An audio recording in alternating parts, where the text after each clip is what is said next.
সার সংকটে বিপাকে চাষিরা, পেঁয়াজের ফলনে লক্ষ্যমাত্রা অর্জন ব্যাহত হওয়ার আশঙ্কা। তাপমাত্রা কিছুটা বাড়লেও দুর্ভোগে দরিদ্র মানুষ, হাসপাতালে শীতজনিত রোগে আক্রান্তদের ভিড়। আজ শপথ নেবেন যুক্তরাষ্ট্রের নবনির্বাচিত প্রেসিডেন্ট ডোনাল্ড ট্রাম্প। 48 কিলোমিটার জুড়ে নিরাপত্তা বলয়।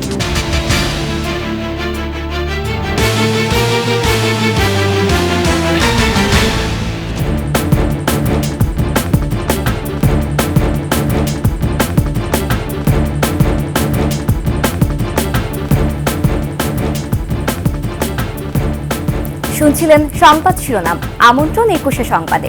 সাথে আছি আমি জান্নাতুল বুশরা। দর্শক, 21শে টেলিভিশনের সংবাদ একসাথে সরাসরি দেখতে পাবেন আমাদের ফেসবুক পেজ www.facebook.com/2124 অনলাইনে। এছাড়া সাবস্ক্রাইব করতে পারেন www.youtube.com/@21 চ্যানেলে। এছাড়া সংবাদে আরও থাকছে নৈসর্গিক দৃশ্যের লীলাভূমি বরেন্দ্র অঞ্চলের বাবুডাইং পর্যটন কেন্দ্র হিসেবে গড়ে তোলার দাবি প্রকৃতিপ্রেমীদের।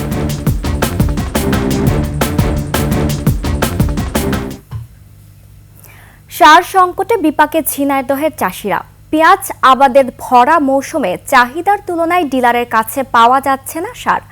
বাইরে থেকে চড়া দামে কিনতে হচ্ছে তাদের।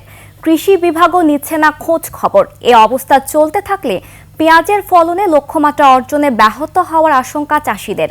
ঝিনাইদহ প্রতিনিধি এম রায়হানের তথ্য ছবিতে ডেস্ক রিপোর্ট।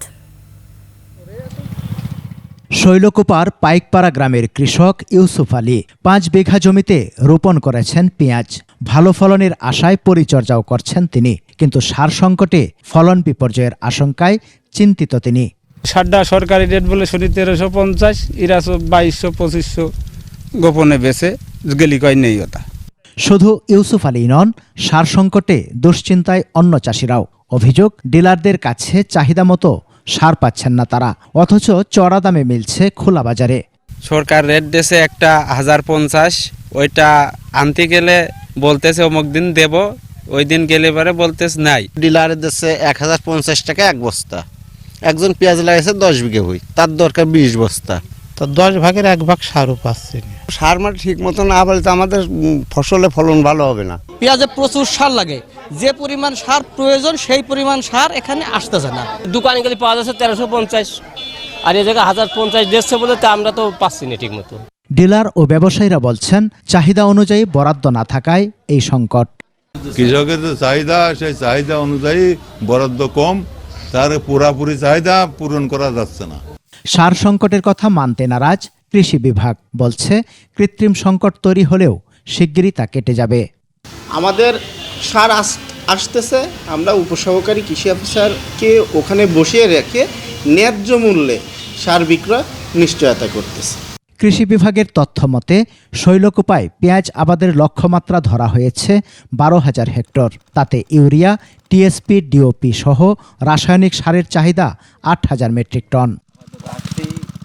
সমর ইসলাম, ডেস্ক রিপোর্ট, 21শে টেলিভিশন। তাপমাত্রা কিছুটা বাড়লেও কুয়াশা আর ঠান্ডা বাতাসে জনজীবনে বেড়েছে দুর্ভোগ। শীতে শ্রমজীবী মানুষ, বয়স্ক আর শিশুদের দুর্ভোগের মাত্রা সবচেয়ে বেশি। হাসপাতালগুলোতে বাড়ছে শীতজনিত রোগবালাই। প্রতিনিধিদের তথ্য ও ছবিতে ডেস্ক রিপোর্ট। তীব্র ঠান্ডা ও হিমেল বাতাসে আজও স্থবির উত্তরের জেলা পঞ্চগড়ের জনজীবন। সপ্তাহ জুড়ে জেলায় 9 থেকে 10 ডিগ্রি সেলসিয়াস অবস্থান করছে তাপমাত্রা। সন্ধ্যা হতে ঘন কুয়াশার সাথে হিমেল বাতাস, এতে ভোগান্তি বেড়েছে দুস্থ, ছিন্নমূল ও ভবঘুরে মানুষের। এদিকে শহরের মোটা কাপড়ের দোকানগুলোতেও ভিড় বেড়েছে। ঠান্ডা, ঘর থেকে বার হওয়া যায় না, কোনো কাজ কাম করা যায় না। ঠান্ডার কারণে যখন মানুষ ভ্যানে চড়তেছে না, আমাদের সংসারে অনেক কষ্ট হইতেছে। সিরাজগঞ্জে কুয়াশা ও হিমেল হাওয়ায় বেড়েছে শীতের মাত্রা। দুর্ভোগ বেড়েছে শিশু ও বৃদ্ধদের। এদিকে গরম কাপড় সংকটে জেলার যমুনা তীরবর্তী কাজীপুর, সদর, বেলকুচি, চৌহালি, এনায়েতপুর ও শাহজাদপুর উপজেলার চরাঞ্চলের মানুষ। শীতে তো মনে করেন কাপড় এখন কেনার ট্রেন নেই। কোনো ঠান্ডা মানে গাড়ি চালানো খুব কষ্ট হয়ে যায়, বাচ্চাদের স্কুলে নিয়ে আসতে হয়। গেল কয়েকদিন বগুড়ায় হিমেল হাওয়ায় বাড়ছে শীতের প্রকোপ। এতে পাল্লা দিয়ে হাসপাতালগুলোতে বাড়ছে শীতজনিত রোগে আক্রান্তদের সংখ্যা। হাসপাতালে ভর্তি হওয়া গড়ে 90% শিশুই ভর্তি হচ্ছে ডায়রিয়া নিয়ে। শীতজনিত রোগীর সংখ্যা আস্তে আস্তে বৃদ্ধি পাচ্ছে, সেই সাথে ডায়রিয়া রোগীর সংখ্যা কিছুটা বৃদ্ধি পেয়েছে। আমাদের প্রতিদিন শিশু ওয়ার্ডে 10 থেকে 15 জন ডায়রিয়া রোগী ভর্তি হচ্ছে, শিশু বাচ্চা ভর্তি হচ্ছে। অনেকে শীতের কারণে ভোরে কুয়াশার মধ্যে থাকে, এগুলো আমরা নিষেধ করছি। চুয়াডাঙ্গায় কুয়াশা ও উত্তরের হিমেল বাতাসের কারণে তীব্র শীত অনুভূত হচ্ছে। কনকনে ঠান্ডায় বিপাকে পড়েছেন কর্মজীবী ও নিম্ন আয়ের মানুষ। খড়কুটো জ্বালিয়ে শীত নিবারণের চেষ্টা করছেন তারা। Masum আলিসা, desk report, 21 television. যুক্তরাষ্ট্রের 47তম প্রেসিডেন্ট হিসেবে আজ শপথ নেবেন ডোনাল্ড ট্রাম্প। প্রস্তুত ওয়াশিংটন ডিসির ক্যাপিটাল হিল। তৈরি 48 কিলোমিটার এলাকা জুড়ে নিরাপত্তা বলয় থাকছে 25,000 সুরক্ষা কর্মী, 8,000 ন্যাশনাল গার্ড ও 4,000 পুলিশ। শপথ পাঠ করাবেন সুপ্রিম কোর্টের প্রধান বিচারপতি। শপথ অনুষ্ঠানের আদ্যপ্রান্ত দুলি মল্লিকের ডেস্ক রিপোর্টে। নির্বাচনে জয়ের পর অপেক্ষার অবসান। মার্কিন প্রেসিডেন্ট হিসেবে দ্বিতীয়বার হোয়াইট হাউসে বসছেন 78 বছর বয়সী রিপাবলিকান ডোনাল্ড ট্রাম্প। ট্রাম্পকে বরণ করে নিতে প্রস্তুত ওয়াশিংটন ডিসির ক্যাপিটল হিল। 1985 সালের পর 40 বছরে এই প্রথম কংগ্রেস ভবনের ভেতরে শপথ নেবেন কোন প্রেসিডেন্ট। যুক্তরাষ্ট্রে ভয়াবহ ঠান্ডা থেকে রেহাই পেতেই এই সিদ্ধান্ত। ট্রাম্পের শপথ গ্রহণ অনুষ্ঠান ক্যাপিটল ওয়ান এরিনা থেকে উপভোগ করতে পারবেন তার সমর্থকরা। আমন্ত্রণ পেয়েছেন বিশ্বজুড়ে বরেণ্য ব্যক্তিরা। প্রযুক্তি জগতের শীর্ষস্থানীয় ধনী ব্যক্তিদের উপস্থিতিতে থাকছে বড় চমক। Elon Musk, Jeff Bezos, mark Zuckerberg সহ আরও অনেকেই বসবেন এই অনুষ্ঠানের ভিআইপি অতিথির চেয়ারে। যোগ দেবেন সাবেক president Bill Clinton, George W Bush ও বারাক ওবামা। শপথ অনুষ্ঠানে থাকছে জমকালো সাংস্কৃতিক অনুষ্ঠান। মঞ্চ আলোকিত করবেন জনপ্রিয় সঙ্গীত শিল্পীরা। আমেরিকা দ্য বিউটিফুল পরিবেশন করবেন কান্ট্রি গায়ক ক্যারি আন্ডারউড। বিখ্যাত গান গড ব্লেস দ্য ইউএস গাইবেন গ্লি গ্রিনউড।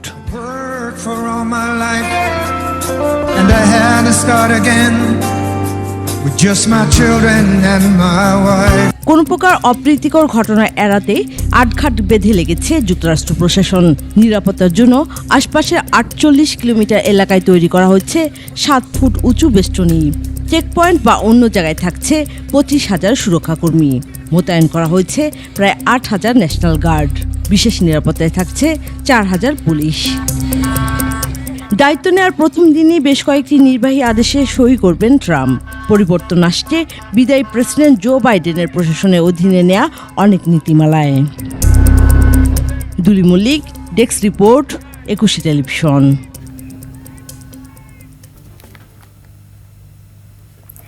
মেডিকেল ভর্তি পরীক্ষায় কোটা বাতিলের দাবিতে রোববার মধ্যরাতে বিক্ষোভ অবস্থান কর্মসূচি পালন করেছে বিভিন্ন প্রতিষ্ঠানের শিক্ষার্থীরা। এ সময় দাবি আদায়ে 24 ঘন্টার আলটিমেটাম দেওয়া হয়। দাবি পূরণ না হলে আজ সারা দেশে আন্দোলনের ডাক দিয়েছে তারা। মাহাতাব মিনহাসের প্রতিবেদন, জানাচ্ছেন খুরশিদ আলম। ঢাকা মেডিকেলের 2024-25 সেশনের ভর্তি পরীক্ষার ফল প্রকাশের পর কোটার বিরুদ্ধে শহীদ মিনারে শিক্ষার্থীদের বিক্ষোভ। অংশ নেয় ঢাকা মেডিকেল, ঢাকা বিশ্ববিদ্যালয় সহ বিভিন্ন প্রতিষ্ঠানের শিক্ষার্থীরা।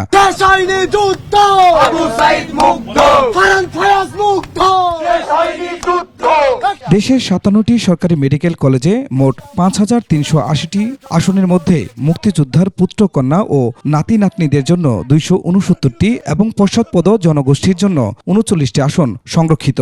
ভর্তি পরীক্ষায় 100 নম্বরের মধ্যে 70 নম্বর পেয়েও ভর্তির সুযোগ পাবেন না হাজারো শিক্ষার্থী।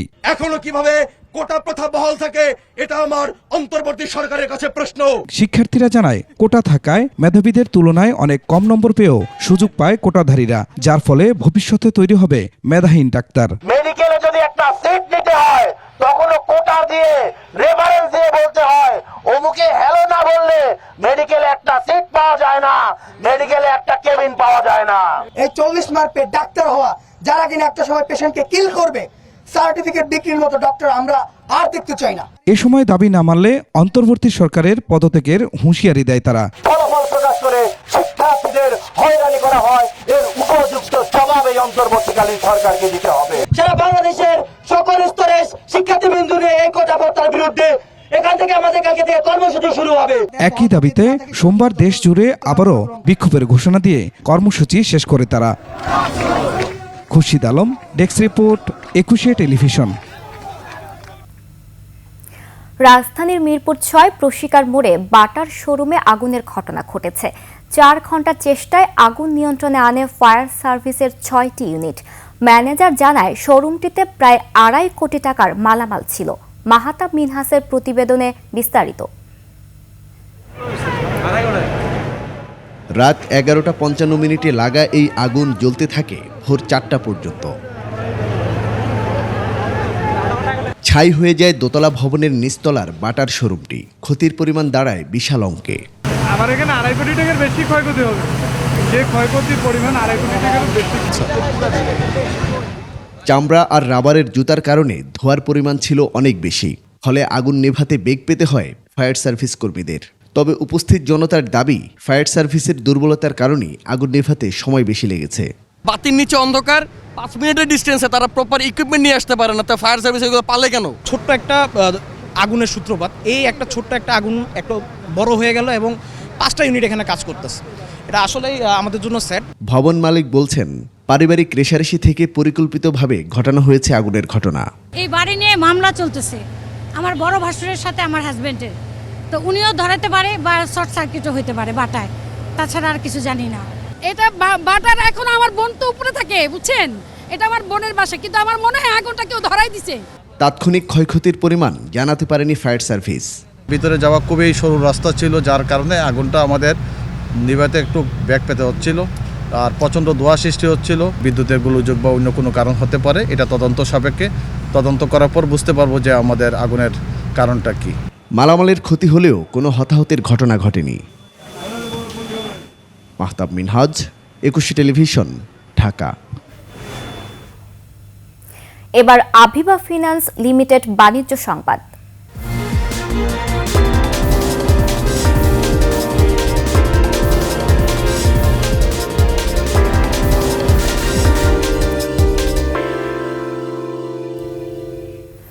ছোট ছোট টিলা আর কৃত্রিম বনের নৈসর্গিক দৃশ্যের বাবুডাইং প্রকৃতিপ্রেমীদের পছন্দের জায়গা, কিন্তু কর্তৃপক্ষের অবহেলায় চাঁপাইনবাবগঞ্জ ও রাজশাহীর বরেন্দ্রভূমির এই সুন্দর স্থানটি দীর্ঘদিনেও পর্যটন কেন্দ্র হিসেবে গড়ে ওঠেনি।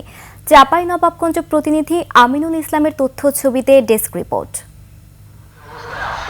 চাঁপাইনবাবগঞ্জ জেলা শহর থেকে মাত্র 9 কিলোমিটার দূরে পাহাড় সদৃশ্য নৈসর্গিক সৌন্দর্যের বাবুডাইন। চাঁপাইনবাবগঞ্জ সদর ও রাজশাহীর গোদাগাড়িতে প্রায় 200 একর আয়তনের এই জায়গায় রয়েছে 26টি টিলা। 1986 সালে বরেন্দ্র বহুমুখী উন্নয়ন কর্তৃপক্ষের একটি প্রকল্পের আওতায় তৈরি করা হয় কৃত্রিম বনায়ন। এরপর থেকেই সুন্দর এই জায়গাটিকে পর্যটন কেন্দ্র হিসেবে গড়ে তোলার দাবি স্থানীয়দের। এই অঞ্চলের আসলে ইকো পার্কটাই যেহেতু সরকারি জায়গা আছে এবং কমিউনিকেশন ভালো, এখানে লেক আছে এবং বিভিন্ন টিলা আছে, শুধু উদ্যোক্তার দরকার। এখানে আসলে সবার মন এমনি ভালো হয়ে যাবে। বিভিন্ন জায়গা থেকে এখানে আমাদের মানুষ এখানে পিকনিক স্পটের জন্য আসে। এখানে নিরিবিলি, এটা খুব ভালো লাগে, কিন্তু পানির ব্যবস্থা নাই, খুব কষ্ট হয়। মেয়র করেছিলেন, পানির ব্যবস্থা করেছিলেন, ট্যাপের ব্যবস্থা করেছিলেন, সবই ছিল, কিন্তু টয়লেটের ব্যবস্থা করেছিলেন, কিন্তু দুঃখের বিষয় যে হয়তো কিছু অবুঝ লোক বা হয়তো যারা বুঝে নাই তারা জিনিসগুলো নষ্ট করে ফেলেছে। পরিবেশবাদীরা বলছেন, প্রকৃতি ও জীববৈচিত্র্য রক্ষায় বাবুডাইং গুরুত্বপূর্ণ স্থান। সাবেক পর্যটন প্রতিমন্ত্রী একে পর্যটন কেন্দ্র হিসেবে গড়ে তোলার আশ্বাস দিলেও তা বাস্তবায়ন হয়নি। প্রাকৃতিক কারণেই বাবুডাইং জীববৈচিত্র্যের একটা আধার, এটার গুরুত্ব অপরিসীম। ফলে এটি যদি সংরক্ষণ করা যায় তাহলে বাবুডাইং বাংলাদেশের একটা অন্যতম টুরিস্ট স্পট হিসেবে বিবেচিত হবে। সচিব সাহেব কথা বলছেন, ওইটাও কিভাবে পর্যটন কাজে ব্যবহার করা যাবে সেই ব্যাপারে আমরা প্রয়োজনীয় পদক্ষেপ খুব দ্রুত নেব। গত বছর বাবুডাইংয়ে ব্রাউন ক্রেক পাখির আগমন ঘটে, যা বাংলাদেশে 120 বছরেও দেখা যায়নি। জায়গাটি সংরক্ষণ করে পর্যটন কেন্দ্র হিসেবে গড়ে তোলার দাবি এলাকাবাসীর। Masuma Lisa, desk report, 21 television. আর এরই সাথে শেষ করছে 21 সংবাদ। যাবার আগে সংবাদ শিরোনামগুলো আরো একবার। সার সংকটে বিপাকে চাষিরা, পেঁয়াজের ফলনে লক্ষ্যমাত্রা ব্যাহত হওয়ার আশঙ্কা। তাপমাত্রা কিছুটা বাড়লেও দুর্ভোগে দরিদ্র মানুষ, হাসপাতালে শীতজনিত রোগে আক্রান্তদের ভিড়। আজ শপথ নেবেন যুক্তরাষ্ট্রের নবনির্বাচিত প্রেসিডেন্ট ডোনাল্ড ট্রাম্প। 48 কিলোমিটার জুড়ে নিরাপত্তা বলয়।